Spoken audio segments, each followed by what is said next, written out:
Hello friends, welcome to my channel. So आज हम study करने वाले हैं एडवांटेजेस ऑफ इंटरनेशनल मैनेजमेंट, जिसके अंदर हम स्टडी करेंगे कि इंडिविजुअल कंपनी के व्यू पॉइंट से देखें तो क्या एडवांटेज है एंड गवर्नमेंट के व्यू पॉइंट से क्या एडवांटेज है इंटरनेशनल मैनेजमेंट के। सो सबसे पहले हम बात करते हैं managing the product life cycle. देखो, हमारे प्रोडक्ट लाइफ साइकिल की अगर हम बात करें, इसमें हमारी बेसिकली जो है 4 स्टेजेस आती है: introduction, growth, maturity and decline.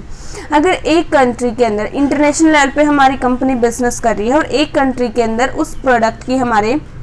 जो है लास्ट स्टेज आ जाती है, डिक्लाइन स्टेज आ जाती है, तो भी हम दूसरी कंट्री में आइडेंटिफाई करके कि कहाँ पे जो हमारे प्रोडक्ट की डिमांड है, कहाँ पे हम इसको सेल कर सकते हैं, दोबारा से जो उस प्रोडक्ट को हम जो पूरा जो लाइफ साइकिल है उसका दोबारा से स्टार्ट कर सकते हैं किसी और कंट्री में। एक तरह से हमारे पास अपॉर्चुनिटी होती है कि हम अपने प्रोडक्ट को, ये नहीं है कि अगर एक कंट्री के अंदर उसकी डिक्लाइन स्टेज आ गई तो हम उसकी प्रोडक्शन करना बंद कर दें। हमारे पास और दूसरी कंट्रीज में भी अपॉर्चुनिटी होती है उस प्रोडक्ट को सेल करने की। For example, Suzuki 800 CC vehicle है जो वो जापान में लास्ट स्टेज पे आ गई थी, तो उसके बाद उन्होंने क्या किया, इंडिया में एंटर किया in the early 1980s and उसके बाद where it is still doing good business. तो एक तरह से क्या है कि अगर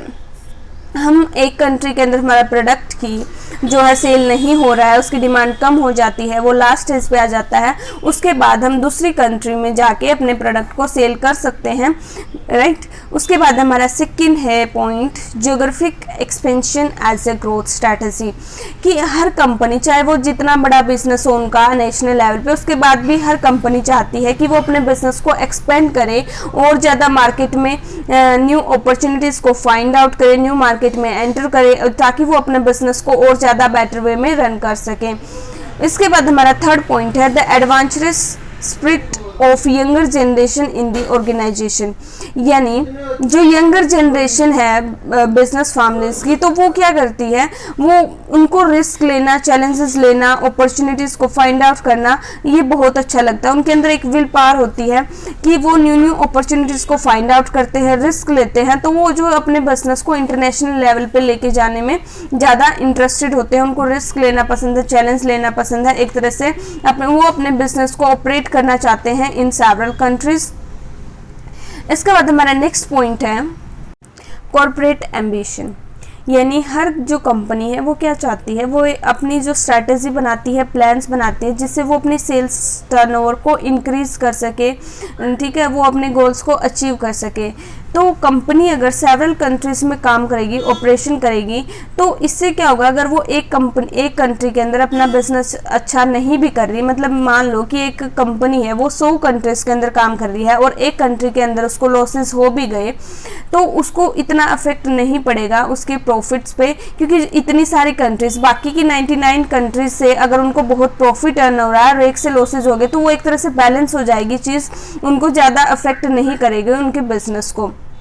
अगर हम कोका कोला की बात करें तो ये बहुत सारी कंट्रीज में इतना अच्छा काम नहीं करती, मतलब इतने ज़्यादा प्रॉफिट अर्न नहीं कर पाती, लॉसेस भी हो जाते हैं, but this will not affect the company because more than 100 countries are contributing to offset the losses, right. उसके बाद हमारा नेक्स्ट है फिफ्थ, टेक्नोलॉजी एडवांटेज।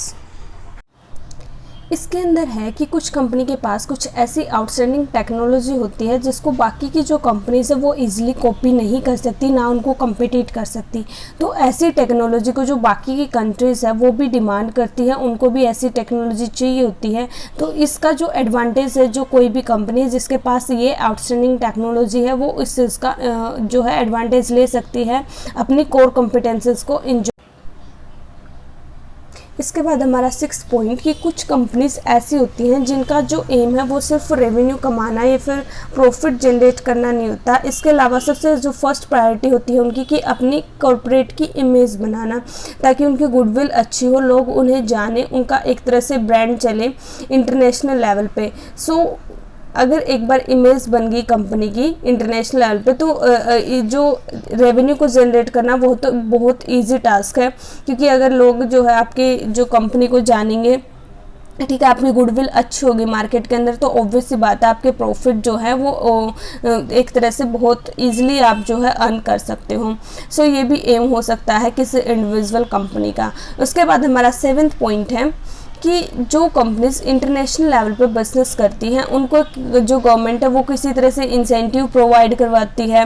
कि एक तरह से उनको कोई भी जो है सब्सिडीज़ प्रोवाइड करवा दी, टैक्स में उनको छूट दे दी। तो इससे क्या होते हैं, इन ऑफर्स को लेने के लिए भी जो कंट्री है वो अट्रैक्ट होती है, जो कंपनीज है वो अट्रैक्ट होती है कि हम ये एडवांटेज ले सकते हैं और इस जो है हम इजीली जो अपना वर्ल्ड मार्केट के अंदर जो हम अपने बिजनेस को सेटअप कर सकते हैं। इसके बाद हमारा नेक्स्ट पॉइंट है लेबर एडवांटेज। अब कुछ कंपनीज में होता है कि जो हमारे लेबर है वो इतने स्किल्स नहीं होते, इतने अच्छे से काम नहीं करते, बट अगर हम ऑल ओवर द वर्ल्ड की अगर हम बात करें तो हम बहुत अच्छे अच्छे लेबर्स हैं जो उनको हम ले सकते हैं, जिनके पास स्किल्स हो जैसी हमें चाहिए। हम डिफरेंट जो है वैरायटी के जो हमें वहाँ से लेबर मिल सकते हैं, कहीं से हमें लो कॉस्ट पर भी मिल सकते हैं। तो एक तरह से हमें यहाँ पे लेबर एडवांटेज भी मिलता है।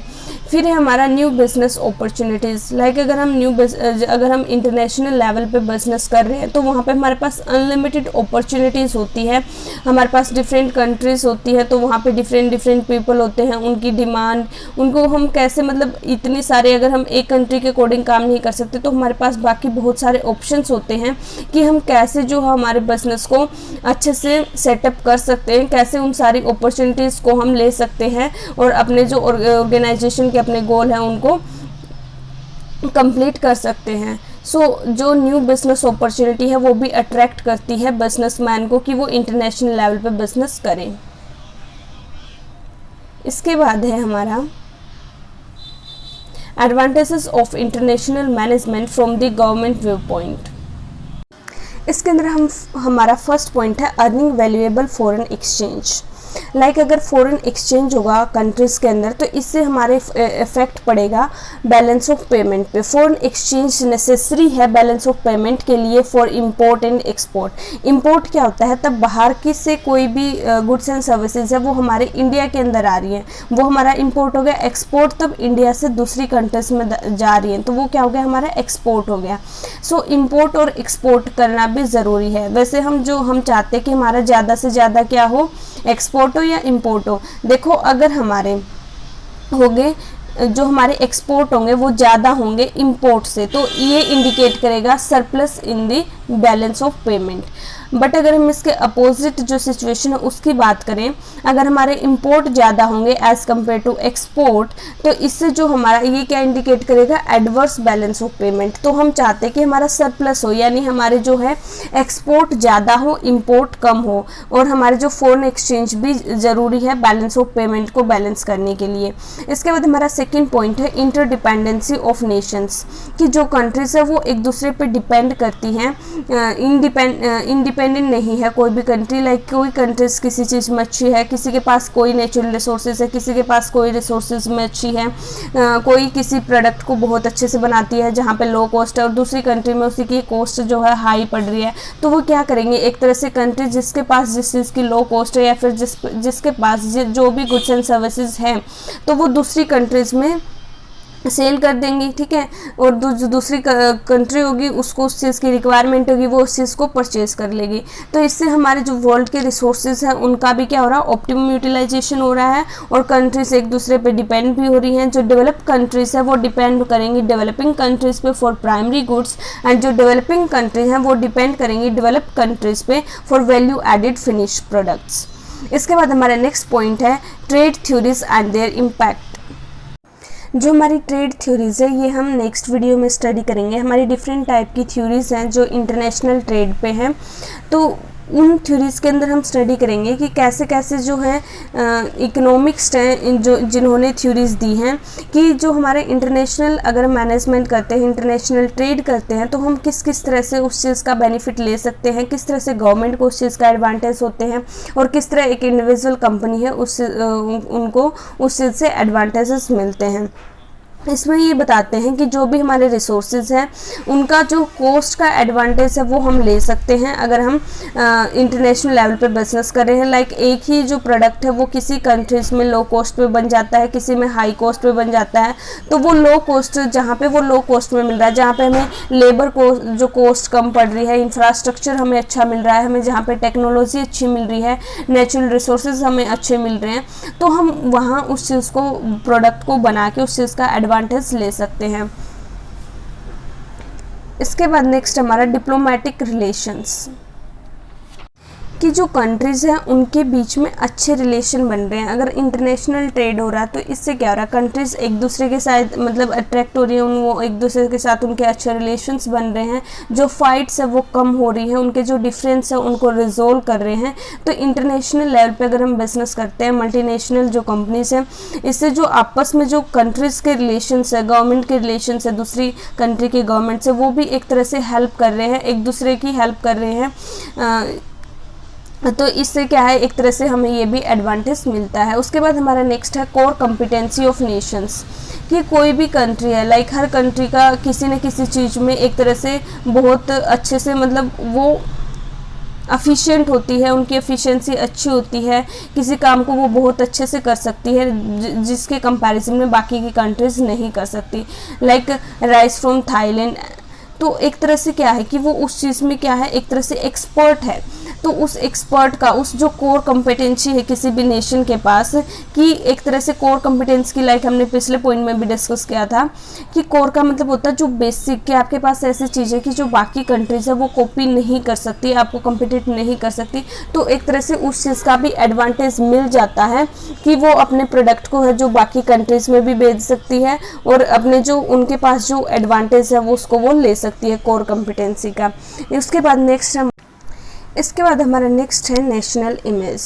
कि तब बिजनेसमैन है वो किसी भी कंट्री से बिलोंग कर रहा है और बहुत अच्छा बिजनेस कर रहा है इंटरनेशनल लेवल पे, तो इससे जो कंट्री है, जिस कंट्री से वो बिलोंग करता है, उसकी इमेज भी अच्छी बनती है। So businessman give priority to the image of the country he belongs to. इसके बाद हमारा नेक्स्ट पॉइंट है foreign trade policy. Foreign trade policy यानी तब जैसे हमारे इंडिया की बात करें, हमारी एलपीजी पॉलिसी आई थी जिसमें ग्लोबलाइजेशन को भी इम्पोर्टेंस दी गई थी, यानी जो भी कंट्रीज़ हैं वो एक तरह से जो भी बिजनेस ग्लोबलाइजेशन पे लेवल पे हो रहे हैं या फिर जो भी इंटरनेशनल लेवल पे बिजनेस कर रहे हैं उनको सपोर्ट करती है, उनके प्रोसीजर को सिंप्लीफाई करती है, उनको इंसेंटिव प्रोवाइड करती है ताकि जो है उनका पॉजिटिव इफेक्ट हो और वो अच्छे से जो है अपने बिजनेस को एक्सपेंड कर सकें। उसके बाद हमारा नेक्स्ट है WTO and international agencies, the apex body of world trade, the World Trade Organisation WTO, और जो भी बाकी की हमारी जो इंटरनेशनल एजेंसीज है, IBRD है, the International Bank for Reconstruction and Development, ये भी सपोर्ट करती है, असिस्ट करती है डेवलपिंग कंट्रीज़ को in their infrastructure and industrial development. The international monetary fund IMF maintain करके रखती है करेंसी स्टेबिलिटी को वेरियस कंट्रीज़ की थ्रू रेगुलेटरी मैकेनिज्म, यानी वो जो है मैकेनिज्म को रेगुलेट करती है, एक तरह से कंट्रीज़ को हेल्प असिस्ट करती है कि वो अपने बिजनेस को अच्छे से जो है काम कर पाएँ वो अपना, और उनकी जो इंडस्ट्रियल डेवलपमेंट हो, इंफ्रास्ट्रक्चर डेवलपमेंट हो कंट्रीज़ की। सो आज की वीडियो में इतना ही। Thank you so much for watching. Please like, share and subscribe. Have a good day.